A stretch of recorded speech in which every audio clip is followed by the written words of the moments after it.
One of the scientists send a beam up to the Vogons being like, how are we supposed to get to this place where you have the notice about the bypass? And he's like, it's not my fault if you guys don't care about it's been there for 3,000 years. It's not my fault y'all couldn't leave the moon. Boom, shakalaka, turner.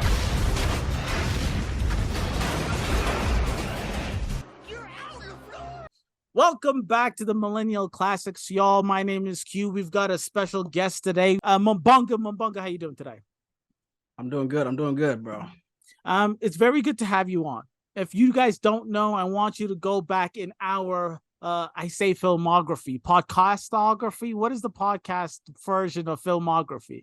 Go back in our podcast episodes and watch Spider-Man 2's review. Watch Fast and the Furious 2 reviews. Too Fast, Too Furious. Excuse me. Too Fast, Too Furious review.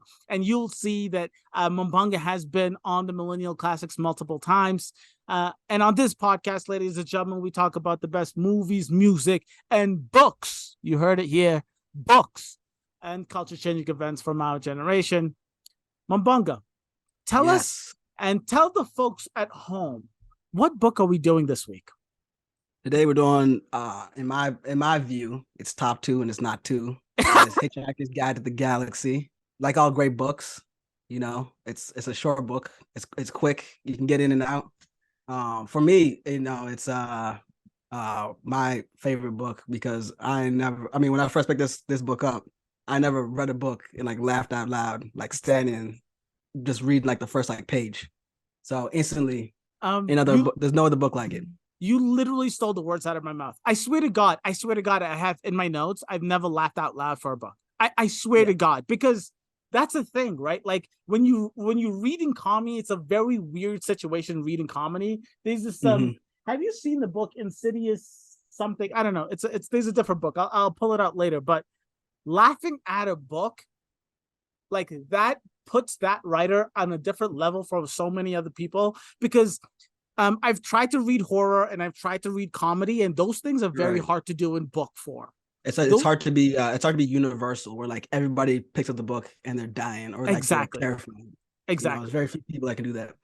Those are the two things that are very, very difficult for, at least for me, especially when you do movies and like 24/7, 365 these days, everyone has a screen in their face. So comedy and horror, those things are a very visual and context-filled thing. So Douglas Adams with The Hitchhiker's Guide is fantastic.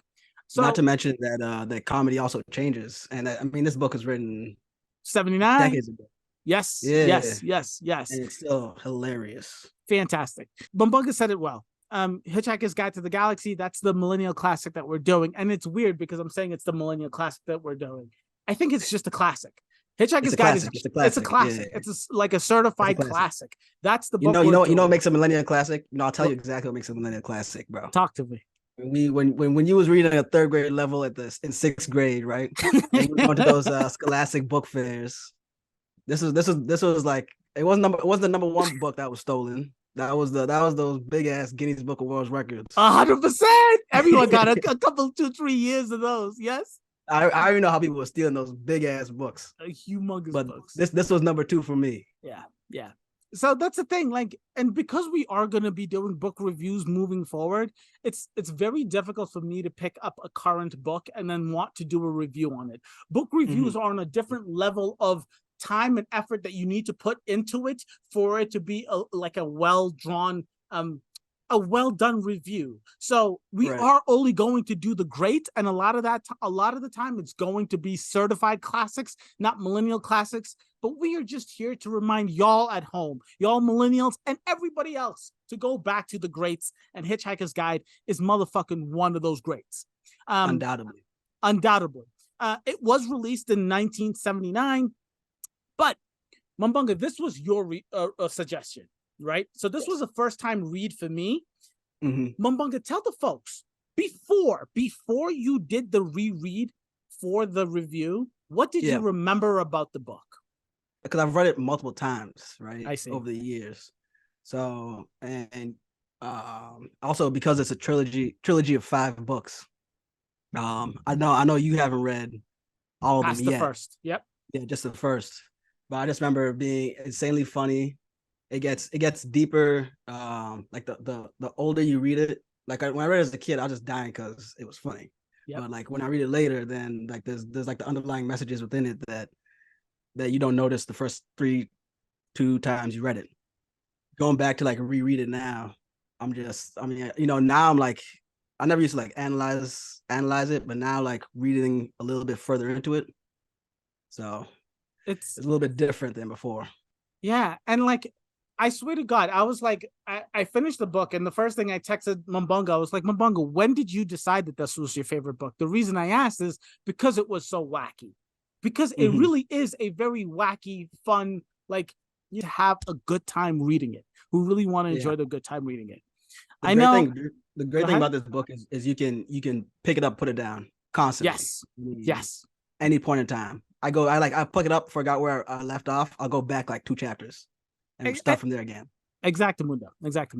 And just for those who want to know, I know we're like 15 minutes in and I haven't even told you, The Hitchhiker's Guide to the Galaxy is a comic sci-fi franchise created by Douglas Adams, and it was originally released in 1979.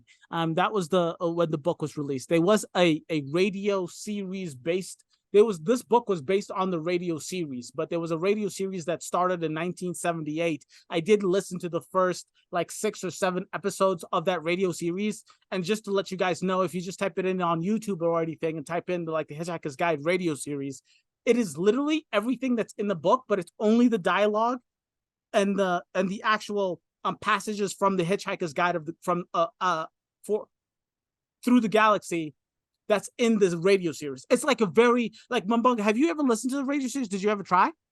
Yeah, I've listened to the for the first book. I think it's only 6 episodes total. Exactly. Right. So I think that also, like, sorry to cut you off. Go ahead. But that also like lends to the uniqueness of why this works so well and why it's so funny, is because it was originally a radio show. Yeah.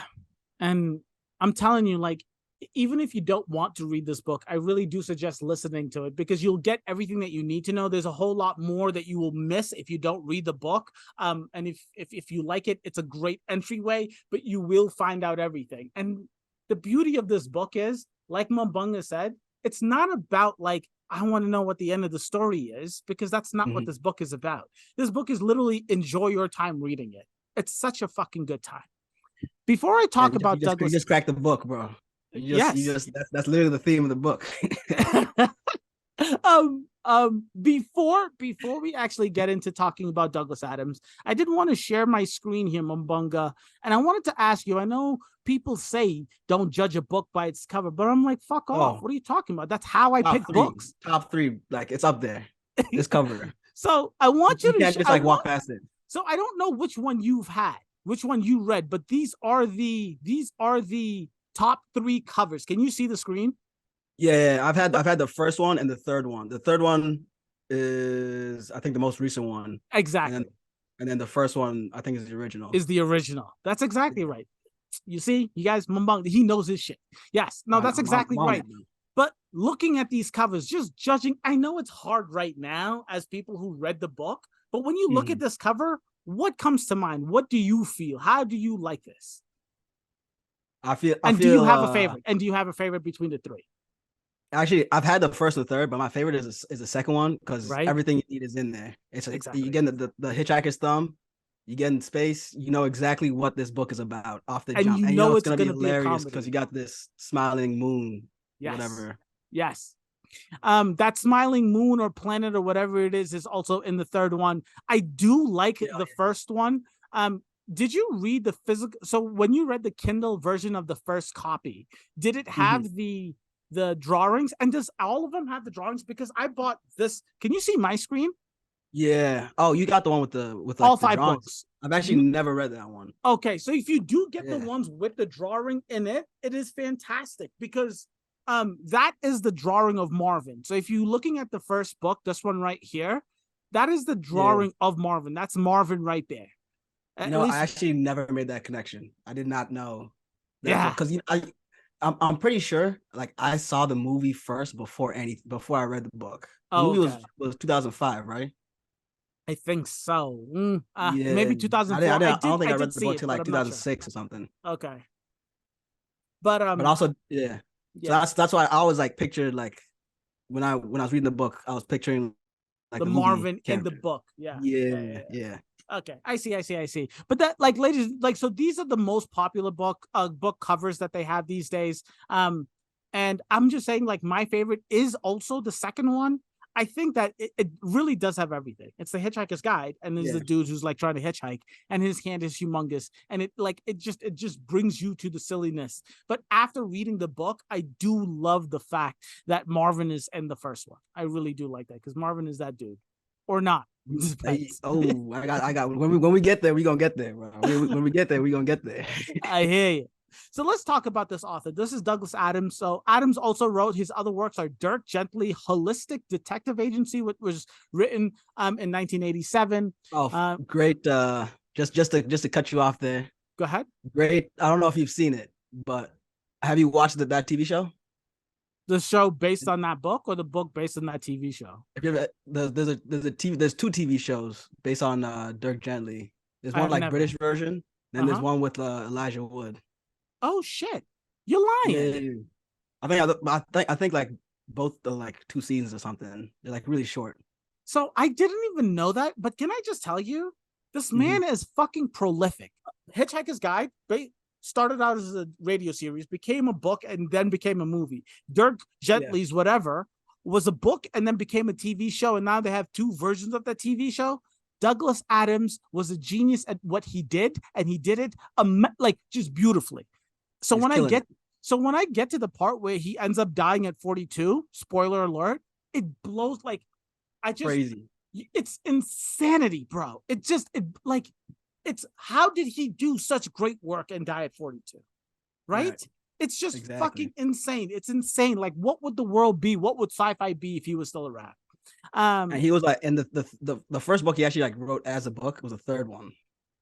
It wasn't. Are you serious? Like, yeah, the first 2 were just like straight off the radio. Oh, radio shit. First. Yeah, that's amazing. The dude's a genius. Anyways, after Dirk Gently's, he also did The Long Dark Tea Time of the Soul.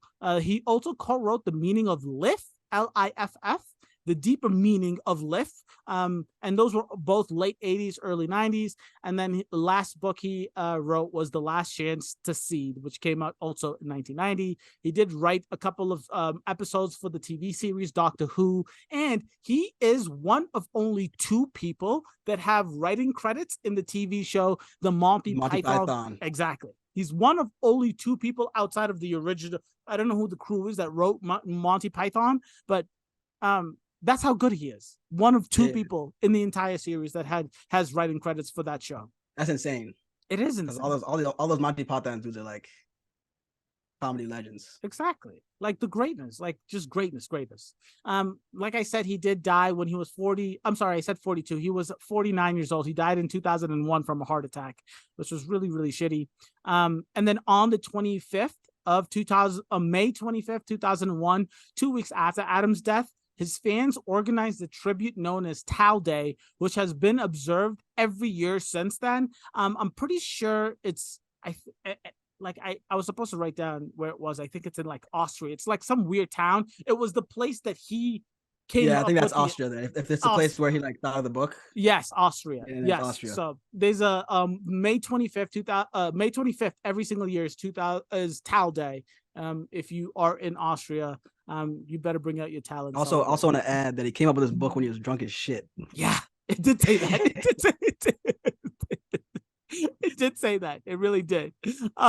This originally 1978 BBC radio comedy, The Hitchhiker's Guide to the Galaxy, developed into a trilogy of 5 books. I love that because when you read it, it says trilogy in quotes. It literally says trilogy of 5. Yeah, a trilogy of 5 books. And listen to this number, ladies and gentlemen.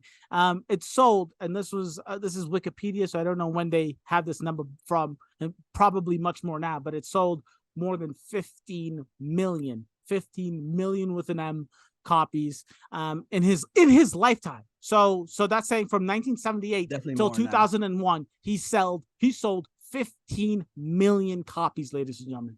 15 million copies. And I did say it went from a book to a movie. It also it went from a book to a TV series to a video game and then a movie and a Mumbunga It was 2005 where it came out. 2005. 2005. Okay. 2005. Anything else about Douglas Adams before we go into the summary of the book and get into the meats? No, I think you pretty much covered it all. So we are going to go through the summary of this book. Mumbunga, so ladies, this is our first attempt doing it this way. So stick with us, join us. If you haven't read the book, this will be a great way to just understand the plot. It is going to have spoilers, but I don't know what that means if you're watching a review of this book. We've got to talk about what happens. And then if you have read this book, this is just a reminder, all right? So I'll start off here. Arthur Dent, whose house is about to be demolished for a planned road bypass, is lying down in the front of a bulldozer when his friend Ford Prefect arrives and tells him that it is imperative that they go to the pub immediately. There, Ford explains that he is actually from a planet near Betelgeuse, and that another alien species, the Vogons, are about to destroy the Earth to make space for a hyperspace express route. Meanwhile, Zaphod Beeblebrox, president of the galaxy, and his human female friend Trillian steal the Heart of Gold spaceship. Ford and Arthur hitch a ride on a Vogon destructor ship, and Ford lends Arthur the electronic guidebook, The Hitchhiker's Guide to the Galaxy, and gives him a Babel Fish to stick in his ear to translate alien speech. The Vogon ship captain has Ford and Arthur ejected into space after listening to the third worst poetry in the universe. We have to talk about that. But the Heart of Gold, which has an infinite improbability drive, picks them up 29 seconds later. The drive makes it possible to traverse interstellar space almost instantly, but also causes Ford to briefly turn into a penguin. Zaphod sends his depressive robot Marvin to escort the hitchhikers to the bridge. Later that night, the Heart of Gold reaches its destination, the legendary planet Magrathea, which in the past built planets to order for wealthy customers, but later disappeared. However, Magrathea, after sending a message that is closed for business, fires missiles at the Heart of Gold. The ship's computer is unable to take evasive action, but Arthur engages the infinite improbability drive, and the missiles turn into a sperm whale and a bowl of petunias. Both fall to the planet's surface. Everything seems fine, except that Trillian's pet mice, Benji and Frankie, escape their cage. On Magrathea, Zaphod, Trillian, and Ford explore the planet's tunnels, leaving Marvin and Arthur to guard the entrance. Arthur encounters an elderly native of the planet who introduces himself as Slartibartfast. Slartibartfast?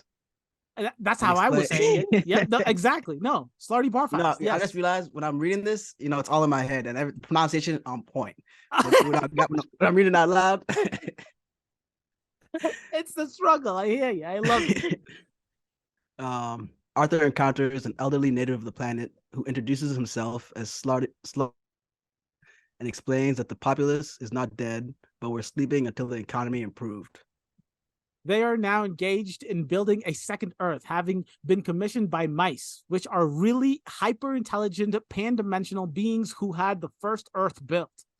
These beings had built a supercomputer, Deep Thought, to determine the answer to life, the universe, and everything. After a period of 7.5 million years, the computer declared the answer to be 42. The computer designed a more powerful computer, Earth, to find the question to which 42 is the answer. Earth had nearly completed its calculations when the Vogons destroyed it. Slartibartfast brings Arthur to meet the mice who commissioned the building of Earth, and they prove to be Benji and Frankie. Zaphod and Ford suggest that Arthur may have some ideas about the question, as his brain, quote unquote, brain was an organic part of Earth. And Benji and Frankie decide that they will buy Arthur's brain and chop it up to look for the answer. Arthur, Ford, Zaphod, and Trillian are saved by the arrival of the Galactic Police to arrest Zaphod for the theft of the Heart of Gold. Marvin depresses the computer running the ship and life systems for the police into committing suicide. Jesus Christ. And then the five travelers all escape to the Heart of Gold, after which they head toward the restaurant at the end of the universe. I know you just said Jesus Christ, but that's one of my favorite parts of the book. when the policeman dies, or when they talk about Jesus? No, when Marvin is just telling them like what what's the point, bro? Like, why are you here? Like, I what are love you it. doing with your life? Yo, Marvin is crazy, bro. And that's the perfect transition because listen, first of all, before we talk about favorite scenes, favorite part, favorite chapter, all of that stuff, you just heard us describe the book. That's the plot of the book. And if you haven't read this book and you're like, what the actual fuck are they talking about? That's exactly what it's supposed to be. Okay. So the craziness, the silliness, the wildness, the weird names, the ideas behind it is you have to read it. You have to be a part of it. You have to enjoy the process. And I promise it not only will all make sense, but it will make more than sense. It will be a good time while you're reading all the craziness. But with that being said, this is definitely a book that I found my like every time I read it, I like read like 3 chapters, and I like go back 1 chapter, and then like read another chapter. Like I gotta constantly like go back to like understand what the hell is happening. It's amazing. It's amazing. It's amazing. Tell me, Mambunga, I don't know if you want to talk about the history of you reading this book, if you want to talk about when you reread the book today, right now, what you have written down for your notes. I don't care what it is. Tell me what you remember. What's your favorite aspect of this book, favorite chapter, plot twist, any of these things. I'll say my favorite part of the book I think is the naming conventions, and also the entrances of the from the Hitchhiker's Guide that are included in the book. Within the book. I think those are my favorite parts. And then also I besides that, the times when we get, I don't think I have like a favorite chapter, but I'll say like the times when we get different like something will happen, and then it'll show like Zaphod's reaction, it'll show Ford's reaction, and then it'll show like Arthur's reaction, then Trillian's. I love that like everyone's like doing their own thing. Yes, that's to me is like when the book's like it's humming, we're moving, like everything's flowing. Yeah, I'm telling you, 100%, 100%. But I'm gonna slow us down quite a bit here. Let's start with the first thing you said. What do you mean by the naming? What do you mean by that? The name, like the infinite improbability drive. I mean, Chef's kiss. Yeah. I mean, so many things. Right? So many things. Restaurant at the end of the universe. I mean, but one of my favorite names was when Arthur's asking Ford Prefect, what do you mean it just says humble? It doesn't have Earth in the Hitchhiker's Guide. And he's like, of course it does. It's right under the triple-breasted, whatever the fuck. you know what I'm talking about? Yeah, I know what you're talking about. The triple-breasted alien. Breasted, yeah, of whatever. And then like Earth is like beautiful. A footnote. It's beautiful. It's beautiful. It's beautiful. The thing about this book, right? It's the title of the book is The Hitchhiker's Guide, and The Hitchhiker's Guide is an actual book in this book. So I did want to talk to you guys and tell you. Well, first of all, on page number 1, it says "Don't panic." Oh, can we talk about that? That's the first thing I'm gonna do is panic. If you are living the life that Arthur Dent is living in this book, how can you not panic? How can you not panic? It's an impossible thing to ask somebody. It really, really is. Hitchhiker's Guide to the Galaxy. Not only is it a wholly remarkable book, it is also a highly successful one. More popular than the Celestial Home Care Omnibus, better selling than the 53 More Things to Do in Zero Gravity, and more controversial than Ulan Kalufid's trilogy of philosophical blockbusters, Where God Went Wrong, some more of God's greatest mistakes, and who is this God person anyway? In many of the more relaxed civilizations on the outer eastern rim of the galaxy, the Hitchhiker's Guide has already supplanted the great Encyclopedia Galactica as a standard repository of all knowledge and wisdom. For though it has many omissions and contains much that is apocryphal, or at least wildly inaccurate, it scores over the older, more pedestrian work in 2 important aspects. First, it is slightly cheaper. Yep. And secondly, it has the words "Don't Panic" inscribed in large, friendly letters on its cover. Beautiful. Everything you need to know. Beautiful. Like, I mean, just like, listen, when you guys hear that description of the book, right? It's like it's so great and it's so beautiful because Douglas Adams is putting you in the situation where you are the hitchhiker. Like, so you are just supposed to know all the other references that he's making, right? But But even if you don't know all of the other references that he's making, he makes those references so clear that you have to understand it. And it sounds exactly like how you would describe a really good book in today's time. Like, and they were talking about like it's like he's talking about like the Bible or something. Exactly. Like why the Bible is the best-selling book of all time. You know, that's what he's letting down. It's like you're like you live in this universe. Yes. And like he does that so seamlessly. And the reason I'm just like pushing on this fact is because that's my favorite aspect of this book, the entire book through. When I say this book takes tangents and explanations of things you never thought that you needed to understand. And this goes for me to the theme of the book. Just the meaninglessness of everything and of like life itself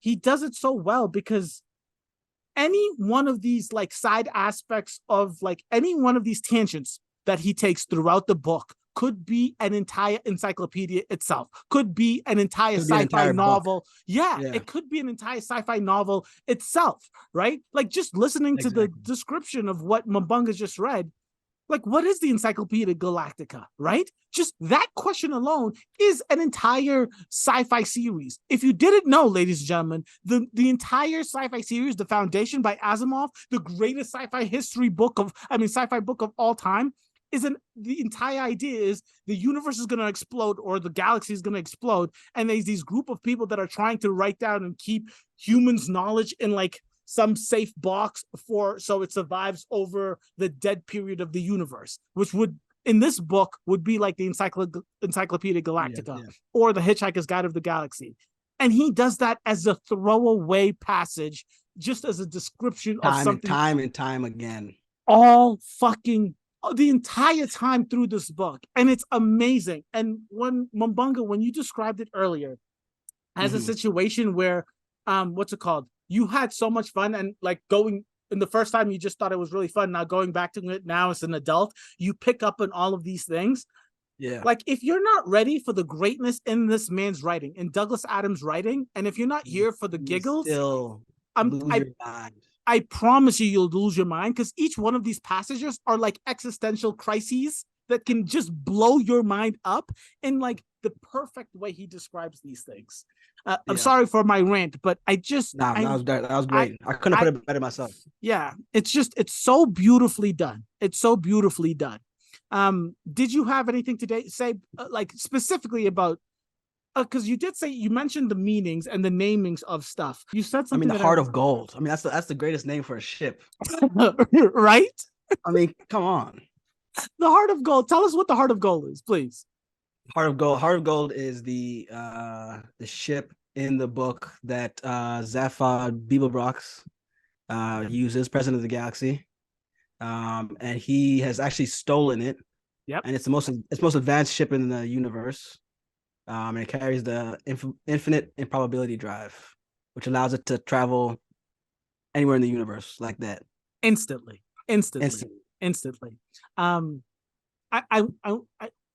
So that is the description, but tell me why. Okay, so I just have to say, yeah. Mm-hmm. Are you talking about like the ship itself? Well, first of all, the ship itself, however you want to talk about the ship and or the improbability drive, just take me on that experience while you were reading the book, after you read the book, however you felt about it. However you felt. I think we got our maybe the best passage in the book because of the infinite improbability drive. You already know what I'm talking about. Talk to me, please. When we're on Magrathea. Yep. And the feds are closing in. And they're shooting missiles that everyone's trying to dodge. And my man Arthur, first of all, I think at the beginning he was trying to make a cup of tea or something, right? Yes, he was. That's why it couldn't do the evasive action. This Negroes. He literally used all the computing power and the most advanced ship to make it a cup of tea. Yeah, 100%. But in Arthur's defense, the description of the tea in the book is fucking hilarious. It's like the closest thing to tea that is definitely not tea. I'm sorry, but go ahead. So he's trying to make the tea. They can't do evasive reaction. What happens? What happens is he turns on the infinite probability drive, and the two missiles that are coming towards a ship, one turns into a sperm whale, and the other one turns into a bowl of petunias, Petunias. a Yeah. pot of petunias. Yes. And the only thing this pot of petunias is thinking is, oh no, not again. Exactly. Exactly. Exactly. And the description of and I'm just going to say this right now, it's chapter 18. I have it as one of my favorite chapters in any book I've ever written, I've ever read, because it's just absolutely I didn't bother including it in my top 5 quotes because I knew it was going to be yours. Oh, 100%. And I'm telling you, it's the entire chapter. Entire chapter. And I just have to say, like, he goes through what I'm not going to read the entire, it's insane, but he goes through what the whale is thinking as, like, it comes to existence. The whale is like above the planet, and it has, I don't know, like a minute of time before it hits the ground and splatters to its death, right? So this whale is like what's thought to be a new being or whatever, consciousness, whatever you want to call it. He doesn't get into the details. He just describes the whale's thinking from the whale's perspective, what happens when he snaps into existence until the time he dies, right? Exactly. The entire drop, he's like, oh my goodness, what is going on? Who am I? What is this feeling that I'm feeling? And then, like, I better start naming things. Oh, that feeling I'm feeling, it must be the wind. What's this thing behind me? It must be a tail. I can move it around, but it's useless. I don't know what it's for. Oh my goodness, this is so nice. What should I do? And then splat, it's dead, right? And then from that moment, it goes to right next to it was the bowl of petunias. And the only thing the bowl of petunias was thinking, like Mumbunga said, oh no, not again. That is fantastic on its own. That entire description is fantastic on its own. But it's just that the last 2 to 3 lines of that chapter where Douglas Adams says the human beings are like beings throughout the universe. Only if we only knew what the bowl of petunias meant by oh no, not again, we would understand the meaning of life and the universe and so much more. And he just moves on to the next chapter, and you're like, wait, that's it. It's like I love for go ahead. Usually when you read books and you're like you're reading the plot, and then it comes to a certain point where it's just there's a certain amount of filler that you're trying to skip past this point to get to like the next plot point. Exactly. But like with these books, I just wish there was more filler. You said it exactly. Like I really don't care about the plot. It's not. I mean, the plot is great. The plot is great. It gets even better in books of this dude's perspective than this person's perspective. But here it's like immediate. Like something happens, we see what everyone's thinking at that moment. Yep, exactly. Give me an example or talk to me about what you mean in the context of the book. Like when they're on Magathea, when they first get there, right? Heart of Gold takes them improbability drive, right? And they first discover that, oh shit, El Dorado exists. And then we find out that what Zaphod's thinking, he's like, oh, I just discovered this planet. I'm gonna be famous. I'm gonna be even more famous than I already am right now. Yep. Ford is just Ford. He's like, oh shit, okay, looks cool. I know exactly what you're talking about. In that situation, Ford is like, this planet's kind of gray and it's dead and it almost tried to kill us. What's the big deal? Yeah, let's move on. Exactly. And Arthur is looking for the cup of tea at that point. Still trying to like get to the nitty gritty of he literally describes to the smartest computer of all time how a cow makes milk or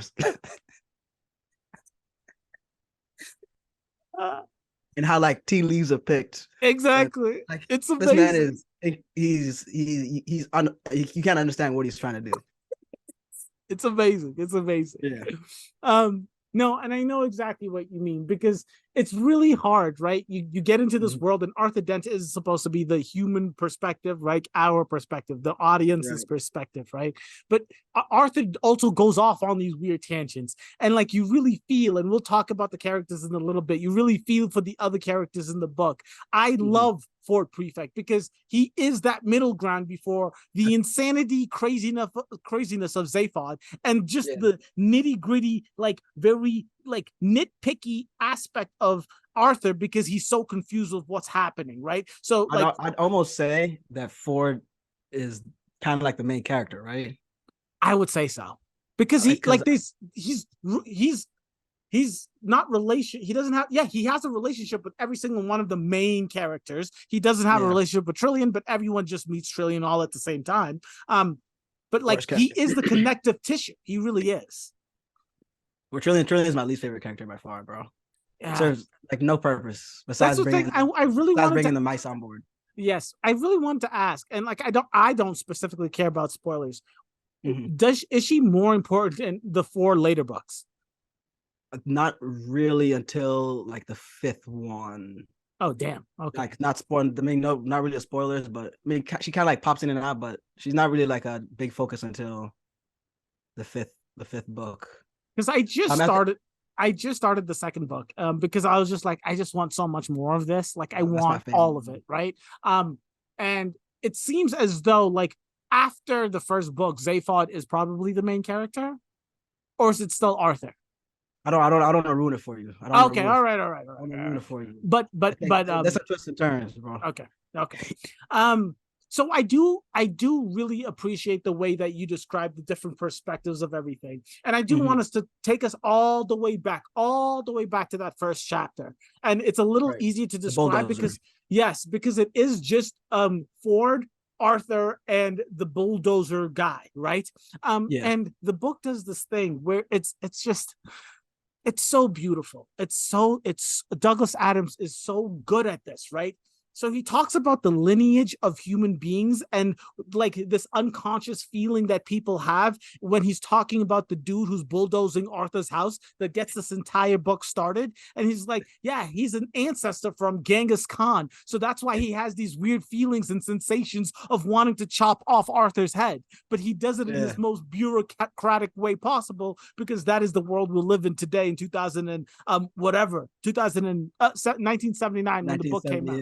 Right. And then you get Ford Prefect's like perspective, and he's just like, this is all silly because the world's gonna blow up. You guys are crazy. I'm gonna do whatever. Let's get a drink.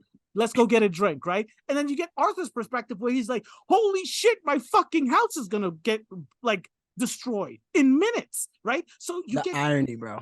And it's he does it so beautifully because you go from one person's perspective to the other, right? And like I just said, like, can you imagine being Arthur and knowing that your house is going to get rolled over?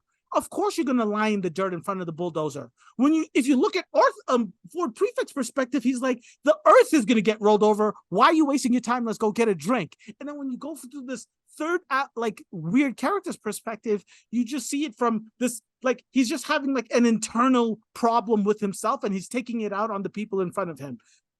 The book does it so well.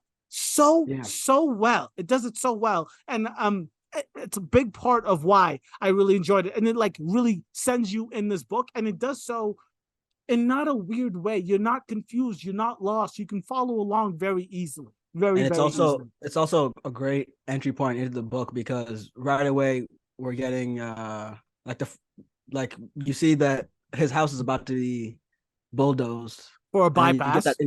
For a bypass. And you got that immediate parallel with the Vogons. And you just immediately understand. Doesn't matter where you're at. Exactly. It's exactly the same. That's why Ford Prefect is like, what are y'all doing? Like, let's go. Matter.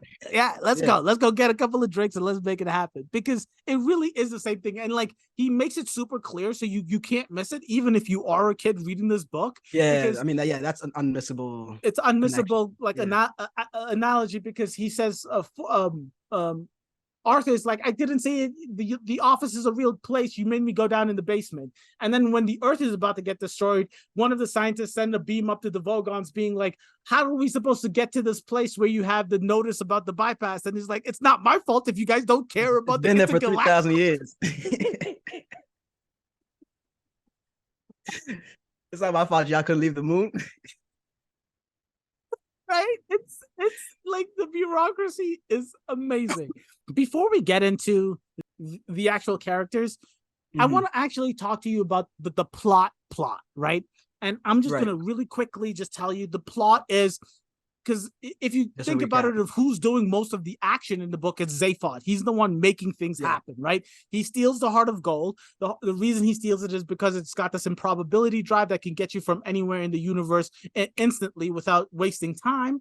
And he does that so he can find Magrathea. The reason he can find Magrathea is because it's this lost planet that has been not dead, that has been hibernating basically for millions of years, because the universe or the galaxy can't afford what they do for business, and what they do for business is build planets. All right. So that's the first layer, right? But then the second layer of that is Earth is one of the planets that Magrathean that the mice, that the Benji and Frankie Had commissioned. So Benji and Frankie, the mice, had commissioned to build planet Earth. The reason being is planet Earth is considered in this book a very, very smart computer. In fact, the smartest computer in the history of the universe, right? And the reason they want that super smart computer is because it was going to find out the meaning of life. And that's the question. The question. Because the meaning of life is 42. No, the answer is 42. Yeah. So the meaning of the question. Yeah, the meaning of life is 42, but the question that they wanted was, if you can find out what the question is, then you would understand. So that's the entire plot. Life, the universe, and everything. Life and the universe and everything, right? So let's just talk about that for a hot second. I don't know if you want to talk about the history of them building this super smart computer that says 42, deep thought that says 42, that then builds Earth. I don't know if you want to talk about the mice. I don't know if you want to talk about Zaphod stealing the heart of gold, which I think we touched on a little bit. I can't remember if it's in this one or the second one. Just remind me what when you're reading. Yeah, on your recollection, what's Zaphod's motivations for stealing the heart of gold? So in this book, we don't know, because he does the way Zaphod explains it is that he only knows that he wants the heart of gold, but he doesn't know why yet. And he doesn't know why. Perfect. Okay, good. Okay. Yeah, I was going to spoil that. Please don't, because I'm excited. Yeah.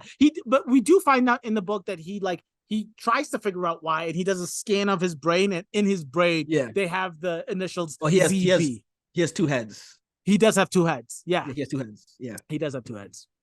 And 3 arms. Yes. 3 arms. Yes. Yeah.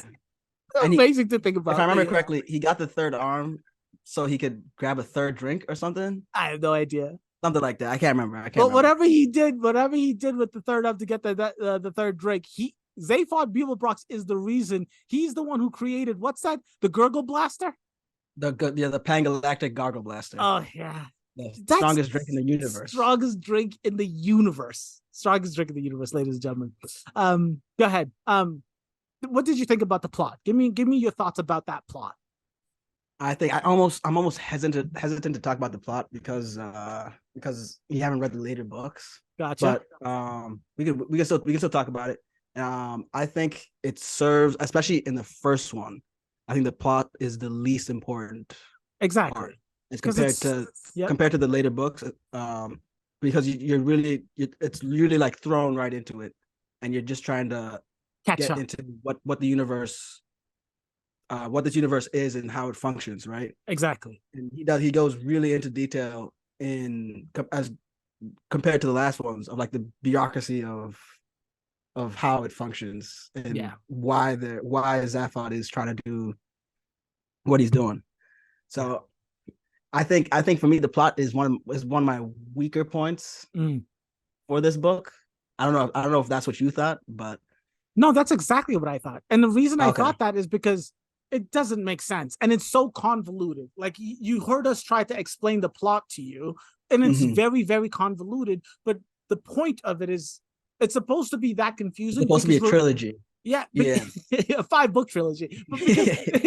But like, it makes sense in the book, because in the book you start out with Arthur. So Arthur is your eyes throughout this entire thing, and all the information you receive is information Arthur receives. Everything that you see in the excerpts from the Hitchhiker's Guide is everything that Arthur's reading and Is seeing. looking at, Yeah, right. The history of planet Earth and how Earth is a computer. It's the Slarty Bart Flass is the one that's explaining it to Arthur. So it is supposed to be confusing. You're supposed to be confused throughout this entire book. So the plot isn't something that means much to me. What I did want to say is just the idea that the mice are the smartest. Oh God! Again, just with Douglas Adams, and the dolphins are the second. It's the second smartest. Douglas It's a Adams. Great quote. It's a great quote at the end of the book where like Earth is it's not the end. It's at the beginning where like Earth is about to be destroyed, and everyone's like, oh, the dolphins are doing a great rendition of 3 backflips to the Star Spangled Banner or something. Yeah. Like, no, they're saying so long and thank you for all the fish. Yes, and it does say that the dolphins did escape Earth unscathed, but the humans were so dumb because they thought that they were just flipping around for entertainment. Flipping around. It's amazing. It's amazing. But that is what I did want to say about the plot because I think it's great. So it serves its purpose, but I don't think it's until you get to the second and third, fourth book. I don't want to ruin it. You need to read the books, bro. I got you. I'm on it. I am on it. I promise you. And we will be doing each of the books in the series. I promise you. I am having way too much of a good time reading these books to not continue. But before we go to talk about the characters, I did want to mention to you guys that one of my favorite quotes is like a very, very long quote, but it's about the Babel Fish because it explains so much in so little. And it talks about the existential, but in a way that is so silly but so great profound at the same time. So I'm just going to read just a little bit here. So this is an excerpt from the Hitchhiker's Guide in the actual book. The Babel Fish, said the Hitchhiker's Guide to the Galaxy quietly, is small, yellow, and leech-like, and probably the oldest thing in the universe. It feeds on brainwave energy received not from its own carrier, but from those around it. It absorbs all unconscious mental frequencies from the brainwave energy to nourish itself with.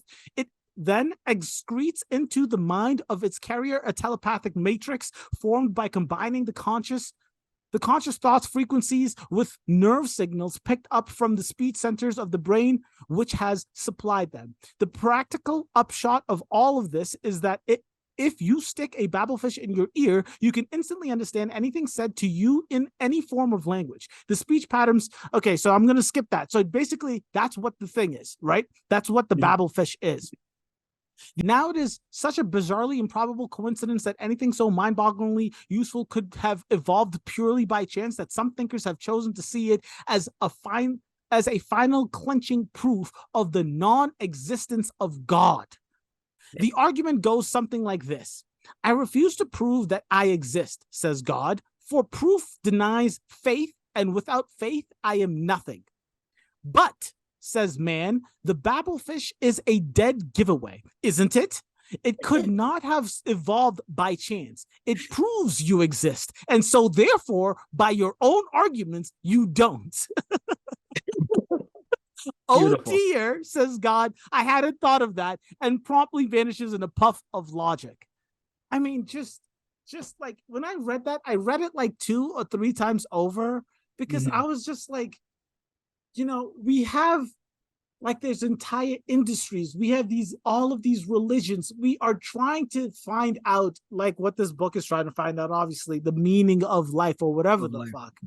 And in like the most silly description of a science or a technology or of an alien organism that allows you to speak to other alien beings, that's how they disprove God. And then it goes on to talk about how they've been books written about how silly this description of why God doesn't exist is true and not true. But at the same time, if you read this, right, if you take your time and read this, they're quoting God. So that's the best part is he's saying, I do not exist. It's so beautiful. Like, if you take the minute to reread, you're like, obviously this doesn't make sense. But when you read it, it makes so much sense. It's so good. It's so good. It's so good. I got one for you. I got one for you. Talk to me, please. I got one for you. It's not as long. Yeah. But it's just as good. It is known that there are an infinite number of worlds simply because there is an infinite amount of space for them to be in. However, not every one of them is inhabited. Therefore, there must be a finite number of inhabited worlds. Any finite number divided by infinity is as near to nothing as makes no odds. So, the average population of all the planets in the universe can be said to be 0. From this, it follows that the population of the whole universe is also 0, and that any people you may meet from time to time are merely the products of a deranged imagination. Doesn't that just Like, it make makes you want to sense. go crazy and at the same time be like, thank the Lords for this passage? It's so good. It's so good, Mombunga. I had so much fun reading this. It's like consistent throughout the book, Yeah, like throughout the series, which is incredible. and they do take times. Like the one that I just read is super long, and they go into the details about the Babel Fish. And then there's other times where it's like medium length, but then throughout the book, within the chapters, within the descriptions of all of these things, especially we'll talk about Marvin. There's just like one-liners where it's like, oh my god, what did he just say? There's some clapbacks in this. Especially from like Zaphod to Arthur. They really do shit on Arthur. All day, even his boy Ford just shits on them all day, every day. Speaking of Zaphod, let's talk about the characters. Do you have an MVP? Do you have an LVP? Talk about these characters to me. I think it's really close for me for MVP. I would still have to go with Zaphod. Yep, it's really hard not to. At this point, he's a dumbed down version of himself, but he's still president of the galaxy. He's just looking to have a good time. He's got no agenda. He's literally following the infinite improbability drive across the universe. And for me, and like I said, he's got some absolutely great quotes when he's talking to Ford and Arthur throughout and also to the ship. So for me, he's the MVP. Yep. I would say LVP.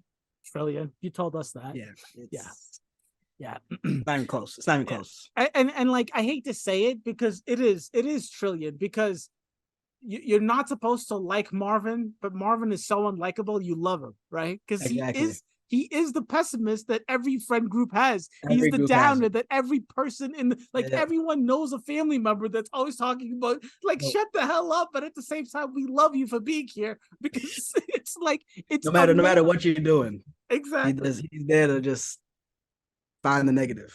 And just as someone who's a first-time reader, it's hard not to really like Zaphod, because he really is, because he doesn't know what he's thinking. And there's this entire aspect of the book where like Trillion and Ford Prefect both, like, in their heads, or at least the narrator is describing how Trillion and Ford feel about Zaphod, and they're trying to like move forward, they're trying to like psychoanalyze him and just understand what he's doing and why he's doing what he's doing. Like, what's the plan? They're trying to figure out the plan. Exactly. And he's just like, I don't know. If I knew, I wouldn't tell me, because I wouldn't. It's like, it's crazy. But they describe him as like this genius, but this genius that is reacting to the current feeling of what he's doing versus having this immense plan and trying to do it per what the plan says, right? And almost like he's not aware of the consequences. Exactly. Like he's just doing what he's got to do. Screw everybody else. 100%. And he does it perfectly, and he does it greatly. Perfectly. And then there's also this aspect of the book, and like, I know we keep saying that he's the president of the galaxy, but they describe the president of the galaxy the way people would describe, like, a figurehead puppeteer of a country leader, right? It's like being prime minister of like Russia while Putin's still there. It's like, what are you doing? Like, what's the point? What are we struggling for? Yeah, it's like, he's got a nice title. But the way they describe it is perfect. It's perfect. Yeah. So I have to agree. I actually do have the same MVP and LVP. That's surprising, because I would have thought you'd pick Ford as your MVP. The thing is, I really like Ford, but the second you meet Zaphod, it's like Ford is, it's like Because the thing is, Zaphod is making things happen. And that's what I like true. about him. He's the one making these things happen. All the other people in the ship are like, let's do the Being safe dragged thing. along, It's either getting dragged along in Arthur's case. Trillian is trying to do the safe thing, and Ford Prefect is just like, I'm here for the ride. I'm a hitchhiker. Let's get it done. But I'm not going to make the decision. Zaphod is the one that makes it happen. But before we leave the character discussion, I did want to ask you, how did you feel about the Vogons? And how did I want to talk about Marvin. I really want to talk about Marvin. Okay. Vogons. Yeah. The funny thing about Vogons is in the book, it's really quick. They're not really quick, but we spent maybe 3-4 chapters on them. Yeah, I'd say 3 total. Three chapters about the Vogons, and then 1 chapter where the Vogons are causing things to happen. But it's like and 3 to 4 chapters. But they do got some bangers in there, putting doing all the bureaucratic paperwork to get his mother to a planet or something. And then reading out the third worst poetry. Yeah. And then they're just like, nah, can't do it. Can't do it. Whereas in the movie, it's like they're a big part of the movie. You know, are they really? I think that was the thing that surprised me when I read the book the first time. So have you never seen the movie? I've never seen the movie, but Mumbunga, we're going to do a Millennial Classics on because we have to. I have to watch this movie. I have to watch the movie. Yeah. I have to watch this movie. So I did want to let you know that you're going to be coming on to do that with us. And it's probably going to be not the next one because we're going to do a Halloween one, but the one after that is probably going to be doing this one. I'd like to do the review of the movie before. Does the movie go into the second and third book, or does it end? No, it was supposed the movie. He Douglas Adams adapted. He wrote specific. He changed things from the book to be specific for the movie. So it's a little bit the spaces where it differs. I see. You know what I'm saying? Yeah. Yeah, but as long as it doesn't go into the second and third book, then I want to do that before we do the next review of the next book. Oh, okay. I see what you're saying. Okay. Okay. The Vogons. Oh, so what? The thing I liked about the Vogons is, number one, they talk about the bureaucracy. They talk about the history of the Vogons and how the narrator is, at least the Hitchhiker's Guide, is such a fucking asshole to the Vogons. It says when I was reading that description, it's riddled with inaccuracies also, right? Remember? Oh, you mean the Hitchhiker's Guide is the Hitchhiker's Guide itself? Yes, and that's why it needs to be updated. The narrator, I don't think it's the narrator. Is the narrator the Hitchhiker's Guide? That's what I always thought. Right? I'm assuming so, but there's times where it literally says this is part of the Hitchhiker's Guide, and there's times where it's a direct quote. Direct passage from the thing. Yeah, the Vogons. The thing I like about the Vogons is they say that basically Darwin's, what's it called? Strongest of the fittest. What is that called? Evolution. It says when the Vogons first came into consciousness, it's like God skipped evolution for them, and they ended up being these disgusting, sluggish beings for the ever, right? But just the nastiness of this book. The greatest thing, the thing I laughed the most about this book is when they were describing the 3 worst poets.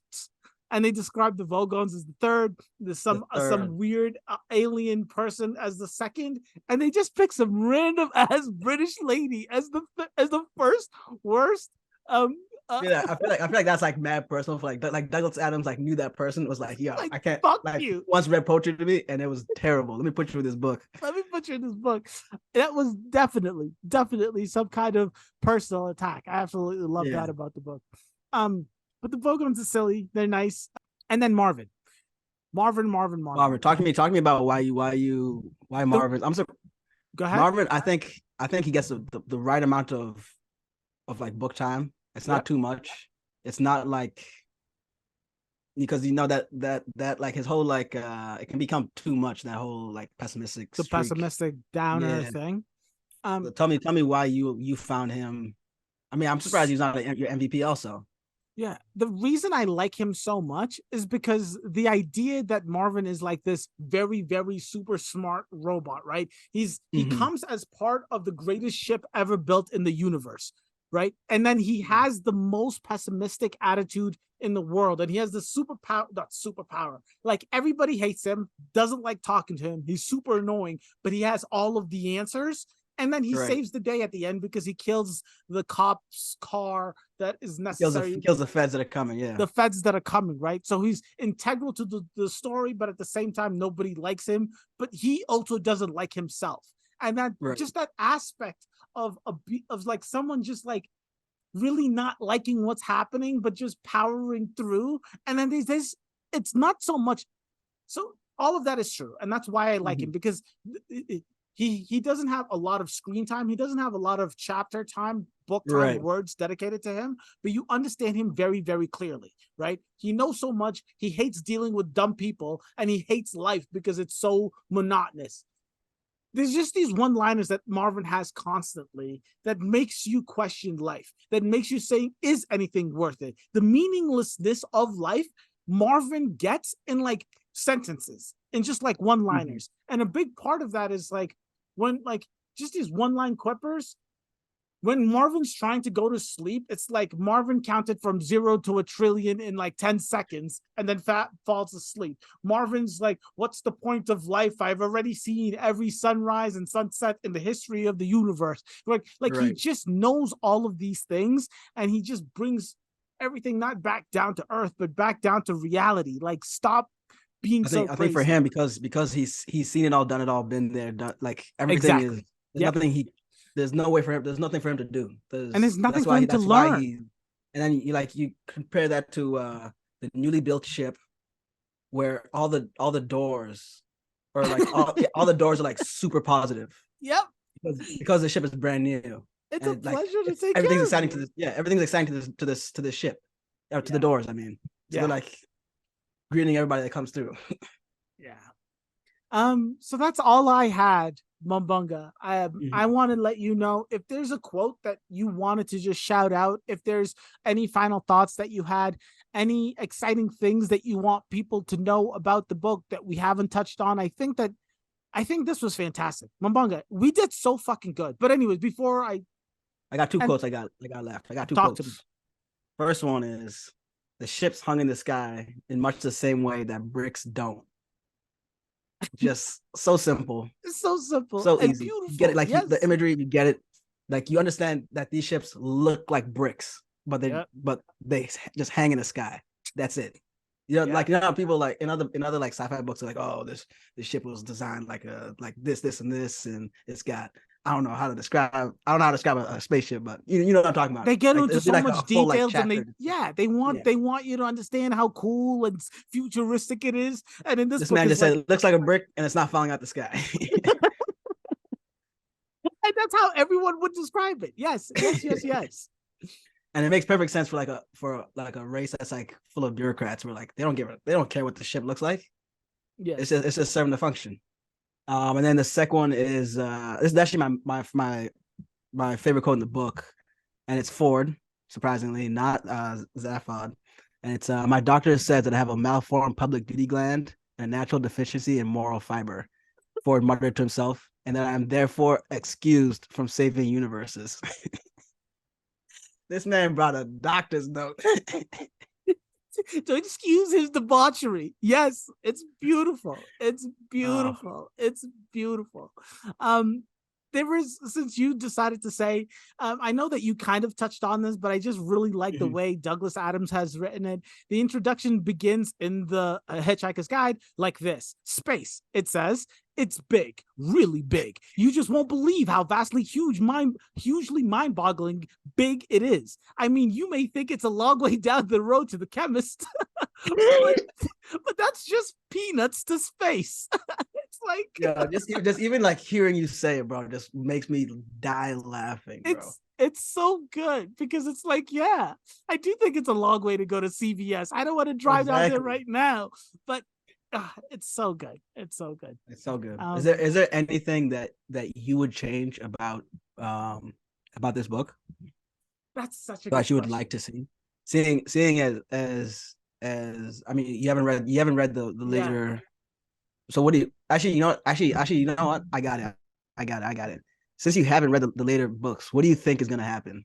Like, what's Oh, your that is yeah? the question. So I have What to do you say, think is gonna I, happen? honestly, here I'm at the part of the second book, the By restaurant the at the way, end of second book, my favorite, hands down.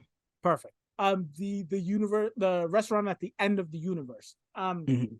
Um, so I'm like 5, 7 chapters into the book. I'm at the part where he's looking for Zarny Wop, however you pronounce it. Zarny Whoop.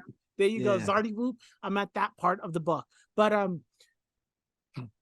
what I think is going to happen in the book. So I already know that the reason I just asked you, does Zaphod become the main character, is because the second book starts out with what Zaphod wants. They bring Zaphod's grandparent from the past into the ship, and then Right. they disappear. Oh, Right? that is a great. Oh, that's a It's great combo with the it's great grandparent. exactly Oh, that's a great combo.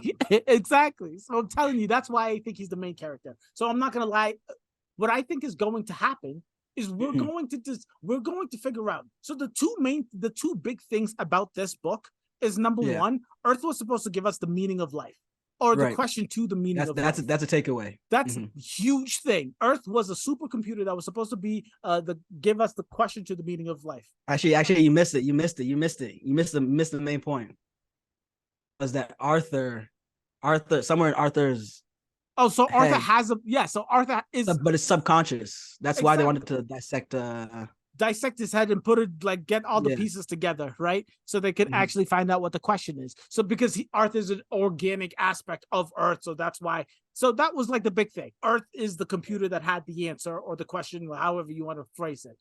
That was number one. But number two is the heart of gold and the improbability drive is a big aspect as to why, is a big way that my thing is, these two things have to come together, right? Right. The answer or the question to the meaning of life, and having a spaceship that can get you anywhere Anyway. instantly whenever you want. Those two Right. things have to happen. So I don't know, right? The entire book Well, but what would you? series, Okay. Let's not try and guess it from the perspective of what do you think is going to happen. What would you like to see happen? Like, what would you like to see it develop? I'm not gonna lie to you, I do like answers, right? I'm not gonna lie to you and tell you that I was sad, I was happy that we didn't have the answer to the meaning Right. of life Right. or the question. But we have the I answer. The answer is 42. What more do you need? I want to know what the question is. I wish, I hope, I beg and plead that we actually get the question. And of course, it's gonna, like, I know how wacky the book is, but I still want it, Mumbunga. I want it so bad. I want it so fucking bad. I want it Yes. more than Benji wants it, because it's Yes. like if you read the book, at the end of the book, they waited Mhm. like 4 or 5 million years to get deep thought, that first computer's answer. And then Right. the 4 or 5 million years, they had to wait the 7.5 million years to get the answer from Earth. So it was a total of like 12 to 15 million Yeah. years that they had to wait to get the question and the answer to the meaning of life. And that's a long time to wait. I want to know the question. I want to know the answer. That's true. That's what I want. That's That's also what a part. The philosophers versus I think yes.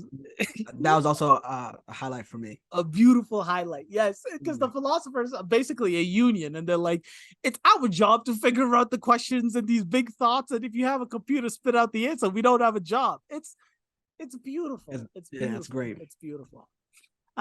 Ladies and gentlemen, we obviously, as you can tell, have had so much fun reading this book. I know we were all over the place. We were talking about crazy things left and right, up and down, naming things, quoting weird things, half quotes, not quotes. But that's what the book feels like, and in the best way possible. There's no other way we can describe this book but that way. Hopefully it becomes a lot more succinct moving forward. But if you guys are here, please subscribe, comment, let us know in the comment section below your favorite quote, your favorite passage, or your favorite character in the book. And you'll catch us when we talk about the restaurant at the end of the universe, and definitely catch us when we review The Hitchhiker's Guide, the movie. I'm excited for you to watch the movie based on this book. Based on this book, yeah. Oh yeah. We're gonna do it. We're gonna do it in another 2 to 3 weeks. You'll see that review up, ladies and gentlemen.